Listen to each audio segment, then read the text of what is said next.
Hi, I'm Day with RoboJob USA. There are plenty of things to consider when investing in a RoboJob. One of the most common is ROI. I'm going to walk you through how to calculate your break-even point when automating a CNC machine with our RoboJob. Check it out. First, we're going to go to automate.org/robotics-ROI-calculator. Let's scroll down and populate all the variables. Total system cost, $125,000. Quantity of robots, 1. Robot system usage, 2 shifts, 5 days per week, 50 weeks per year.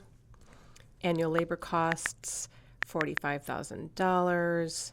Number of operators, 1.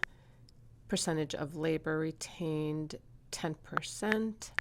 Expected productivity gain, 32%. Click Calculate. Now let's look at that value calculation. So our break-even point is about a year and 3 months. Let's scroll down to the ROI chart. This breaks everything down for you year over year. Maintenance costs, operating costs, labor savings, productivity savings. And over a 15-year period, you're saving $1,400,767. That's a significant amount of cash, equivalent to the cost of a beach house. Thanks for watching. Until next time, have a great day.